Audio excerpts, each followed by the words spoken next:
Good afternoon, everyone. Thank you again for your attendance. We have another kind of significant crime that's come to our attention, aggravated assault victim that also occurred downtown Sunday morning. I've got with me Lieutenant Nate Neman, who is the Criminal Investigation Unit Commander.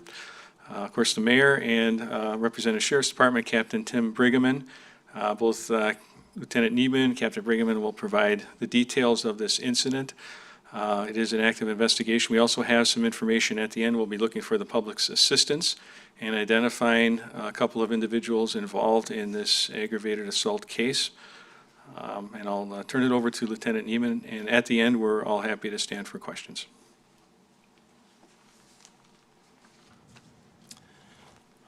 Good afternoon, Lieutenant Nate Neman. Thank you all for being here.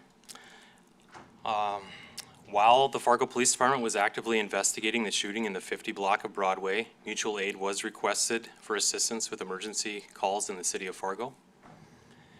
On August 3rd, 2025 at 3:07, the River Valley Dispatch Center received a call from a citizen reporting a male in the 300 block of Broadway who sustained significant injury and was in need of medical assistance.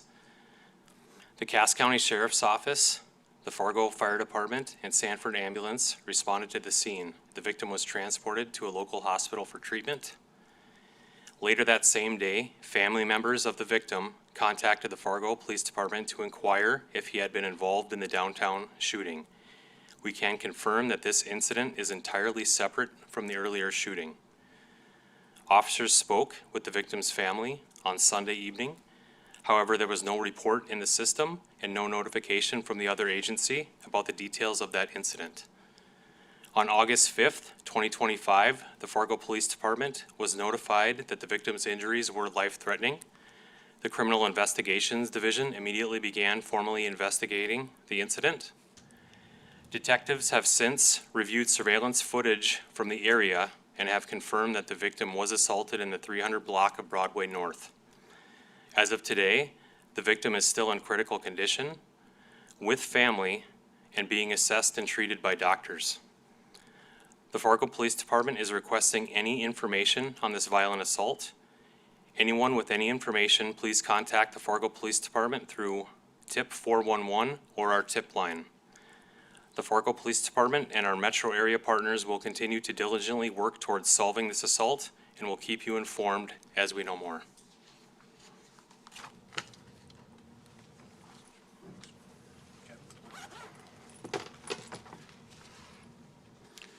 Good morning. I'd like to start out by thanking Chief Zabolski and the Fargo Police Department for allowing us to be part of this news conference today. It's important for me to advise you right now that Sheriff Johnner is on a family vacation out of state with his wife. It is important for me to let you know that Sheriff Johnner was unaware of this incident in its entirety until about 8:15 this morning. Sheriff Johnner had made immediate arrangements to cancel the remainder of that vacation, and he is en route back to Fargo as we speak. And Sheriff Johnner will make himself available to any and all media outlets at some point this evening. And I just kindly ask that you await for some type of news release that we'll push out through this agency, as well as any and all phone calls that Sheriff Johnner receives. As you all know, or I guess I'm here to explain that our office did assist the Fargo Police Department early Sunday morning with priority calls for service due to what they were dealing with in downtown Fargo and South Fargo. Yesterday afternoon, I received a phone call from a lieutenant from the Fargo Police Department, which is the first time that our agency was made aware of this assault. And when I say our agencies, we obviously had 2 deputies that did respond, but outside of those 2 deputies, it wasn't a call for service that was noted that we saw in our calls for service, whether it be a priority call or report that we had reviewed. When I learned of that information, I immediately began digging into it, which included providing the Fargo Police Lieutenant with the body-worn camera footage, as well as phone contact with the 2 deputies that had initially responded. They have completed reports, at which time I believe they will be sent to Fargo Police in somewhat of a timely fashion.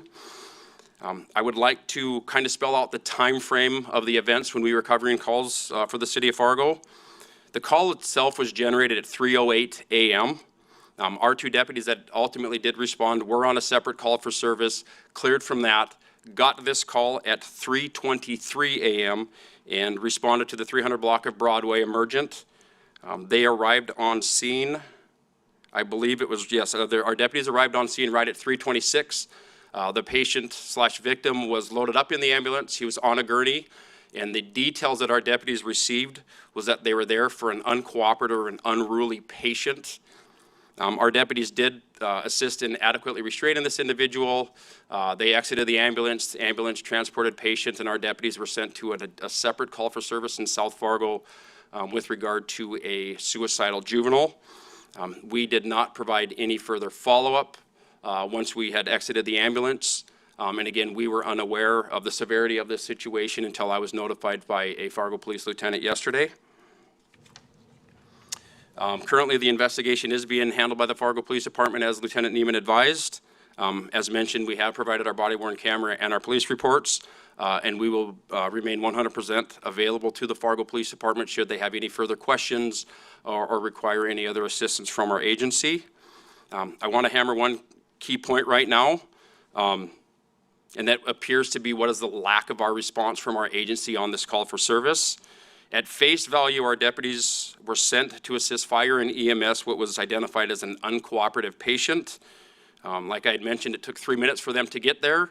I don't know any of the whys as to what they knew as far as on their MDT and what they reviewed. I don't know any of the whys outside of they were told initially of the assault, but I don't know the whys as to why they didn't ask further questions. I don't know any of the whys as to why they haven't conducted any further follow-up prior to getting it to the Fargo Police Department. I will tell you that Sheriff Johnner prides himself on transparency and accountability, and unfortunately that's somewhat prevalent within our agency over the last few years, and I say that because that's a key to how I can assure you he will continue to look into this incident. I don't have those answers, but we do have an internal review process that will take place. As I mentioned, this is Sheriff Johnner's agency. These are Sheriff Johnner's decisions, and we have to wait for his return back to Fargo before we get some of that stuff in place. I do feel it'd be extremely inappropriate for me to start to speculate without knowing a lot of the answers as to the why we didn't investigate it further than just providing some level of assistance to fire or EMS. So I do kindly ask that you allow that process to take place. And outside of that, Chief Zabolski, I don't have anything further. I would turn it back over to you. Thank you, sir. Thanks for coming in and representing. What big focus for us right now, obviously, is identifying the individuals involved, and then, continuing to hope and pray for the full recovery of this victim who is in critical condition yet in the hospital. And we've got photos that we're going to be pushing out through our social media. You may even have, is it out there? Okay, perfect. So we're asking the public to look at these two individuals. If you know who they are, call the dispatch center or call the tip line so that we can connect with you, get these people properly identified, locate, arrest, and bring them to justice as well. This was a pretty violent incident. Again, separate from the shootings themselves. We don't know that there's any connection whatsoever to any of these folks. The victim in this case is about a 55-year-old male from Fargo.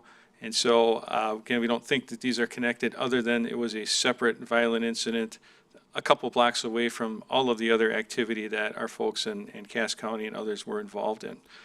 So that's where we really want to focus, identifying these folks and taking the case from there. We've got our detectives on this as well, as we continue to clean up the other pieces, finding Tyreek Jones and those types of things. So with that, I think we're happy to stand for any questions. Okay, sure. I guess I'm just curious, it sounds like this incident came under your guys' purview quite recently. Are you able to say why it took so long? Was there some sort of breakdown in communications, or was there a failure in the process, I guess? Well, I think as Captain Brigham mentioned, that they'll have to look into it on their side in terms of why reports and notifications weren't done, so we don't really have the answer for that. We could say that in that situation, we would expect any of our personnel to perform an investigation. They were told by the ambulance staff that the man had been assaulted. It was an evident gash to his head, and there was, in essence, a crime scene there and other things that should have been done. We don't know why they weren't done, or if there's other information that wasn't known, I guess. But that's going to fall to the sheriff's side to determine that. Our role over at Fargo PD is to take this now and move the investigation forward, identify and arrest these folks. I'm wondering if we could get some numbers regarding the mutual aid, because when you see a news release that says 2 different sheriff's departments, 2 different police departments were also called to the scene, it seems like a lot. So do we have like any numbers on how many law enforcement officials were out on the evening? I'm sure we could get that. I don't have that right now, but I'm sure we could get that information. We know how many agencies, but you want actual people? Yeah. Yeah, Chief, whoever would be the best answer, probably Fargo PD. Obviously, the shooting that happened Sunday morning was in the 50 block of Broadway. This assault happened in the 300 block of Broadway. What was the perimeter that Fargo PD set up for that initial call of the shooting? It seems like it's only a couple of blocks away, potentially. Were there any police officers in that area when this assault happened just about an hour or so after that shooting? Yeah, I can't answer that one at this time. I can tell you that that's really, was it 2.5, 3.5 blocks away? I doubt that the crime scene extended that far. There wouldn't have been a necessity for that from what I know about the initial crime scene. The victims were right in that 50 block area. I'm sure that area was secured, but I wouldn't imagine the perimeter was any larger than that. As to whether or not there were any other people on that block, I don't know, but I think you can maybe connect the dots from the fact that the sheriff's office was sent to that call, meaning there was no one else there to send. Our regional dispatch center has GPS locators for all of our personnel, and so they can see who's close, who's not close. So I would speculate that there wasn't any officers in that immediate area. Chief Ken Duffy with Flag Family. A lot of people think that this has been a big fiasco from the beginning concerning an informational standpoint to the response, and now we're hearing now that there was an assault that was not communicated between Cass County and Fargo Police. As far as your future here in Fargo, do you believe that you should stay on as police commissioner, or should you step down? I firmly believe that I should stay as police chief, and I think these incidents don't have any bearing on that. This was a very bad day for our city and the victims involved. In terms of interagency communication, we'll certainly take a look at that with Sheriff Johnner going forward, because until they do their part of the investigation, we don't really know why that didn't happen. We know what should have happened. And again, that's out of my control in terms of that piece. Certainly, we want to continue to maintain public safety throughout the city. We've heard you talk many times about adding officers so that we are sufficiently staffed to do that, and that's on a regular basis, that's necessary. When we run into instances like this, these types of incidents where there's a large crowd, our downtown corridor areas at bar closing, it's not unusual for us to utilize our partners. Cass County has helped us down there as well in saturation patrols, and so those relationships will continue, and we do our very best to prevent crime and apprehend those that are involved. But of course, we can't be at every corner at every second. So I think everyone is trying to do as best as they can with the resources available. Just a question about that mutual aid relationship. I guess it's a logistical question. Considering the proximity of this assault to the other incident that the Fargo Police Department was responding to, what exactly was the sheriff's office, that role tonight in terms of mutual aid? Was it case by case? Did you guys cover like a specific geographic area, or was the case such that Fargo Police Department was asking for mutual aid across the entire city, if you kind of get where I'm going with that? What I will answer to the fact that this isn't the first time. Anytime Fargo deals with a critical incident, we gladly come into the metro. I mean, Fargo serves as our county seat. We have jurisdiction. On this evening, I don't know, again, the exact resources. As Chief mentioned, we could get that, but we do, when we come in and take priority calls, we do stage our resources, not necessarily in the amount of beats that the Fargo Police Department has, because we don't have that many personnel that come in and cover, but when you're looking at priority calls, we won't have 4 or 5 or 6 deputies on the south side of the city. We, of course, will have resources downtown, resources on the north side, and resources on the south side. We have a map that goes into play, just because we've seen the beats and the vast amount of them. So the typical response would be that dispatch would get a copy of, these are your deputies, these are the locations, this is who you dispatch out upon their availability. So this incident, the 2 deputies that responded down to the 300 block of Broadway were downtown. I don't know the exact specifics or locations as to the previous call. But as I mentioned, as far as the timeline goes, they were 3 minutes away. So they were part of that downtown level of assistance. Chief, not going to mention any businesses by name, especially some that like to threaten legal action, but there is certainly a perception in the public that there are certain establishments that contribute to this kind of behavior, be it by over-serving or generally not regulating the behavior of their patrons. Is there any thought to any punitive measures to any businesses that might be seen to contribute to this? Well, I'm sure we'll certainly look at that, but I don't know that we have any information to indicate that that has anything to do with these particular instances. So we talked about the homicide cases. We do know that it's two groups of individuals who have been feuding for some time and are involved in other gun-related incidents, as Captain Alfeld discussed yesterday. This particular incident with this aggravated assault victim doesn't really appear to be related at all, but we can't say 100% until we've had a chance to talk to that individual and certainly locate these individuals and kind of go from there. Just a couple of logistical questions I'm not sure you'll be able to answer. The Sheriff's Department responded at 3:23, or got the call at 3:23. The first call came in at 3:08. What time did fire and ambulance arrive? Do we know? I don't have that answer either. From looking at the report, when the deputies arrived, the victim was in the ambulance on scene already. Do you have surveillance video of the actual attack, or just? We have video, and we are acquiring more video. At this juncture, what we are able to release are these individuals who we know are involved. And so we don't want to release any additional evidence that could compromise that investigation until we actually identify, locate, and catch up with these folks. Are you able to say who called it in? Was it an acquaintance of the victim, or was it just a passerby? I don't know that answer. This is for the mayor, if Mayor Tim Mahoney could answer this. You have said on our air that you were going to have a meeting with the police chief about what has transpired since Sunday. You have basically said that you asked the police chief to hold a press conference that Sunday of the day of the shootings. He refused to. I have to ask you, you are the mayor of the city of Fargo. Why did you not take the initiative yourself to come out and say something? Even though the police chief was not here physically to do something, you are the leader of the city. Why did you decide not to do that? This was an unusual case in which we had a shooting downtown, 3 victims. We had another shooting in South Fargo.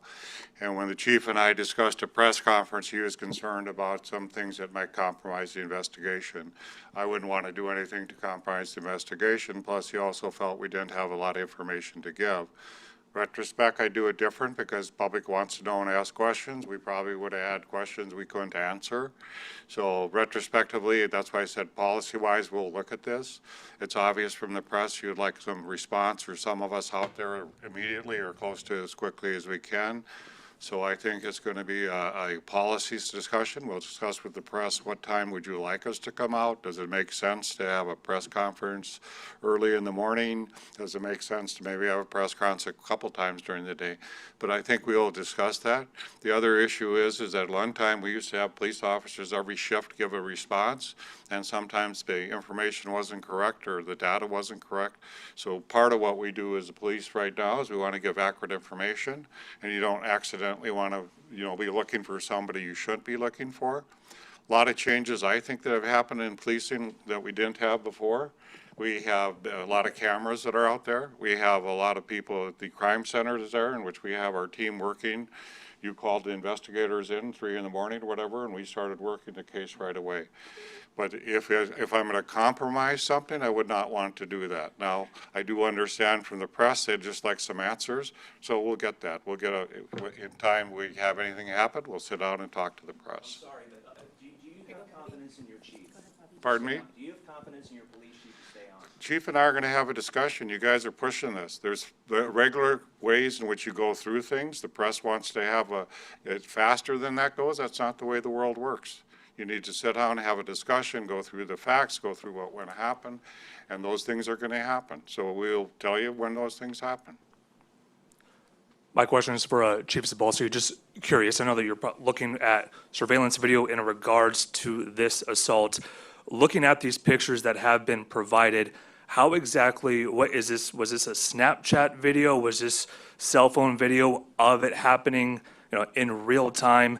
And looking at just one of the suspects holding up some kind of hand, don't know if it's a gang sign. Is this gang related? Yeah, we have no idea on any of that. I can tell you that the photos are still photos from the video that we've acquired.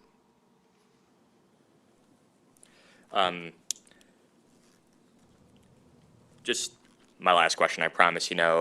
Chief, you previously described this night as catastrophic, and now we're learning that it was even maybe a little initially worse than we thought. And yet you maintained at the same time that there's a perception issue, but that downtown Fargo is safe. Do you still feel that way? Has that position evolved at all, or would you still characterize this as a truly unusual night? I would characterize it as an unusual night, and I think if you look at the other 90% of the year, that would bear that out. But yeah, I think this was a pretty horrendous night. All right, that was our final question. Thank you. Thank you.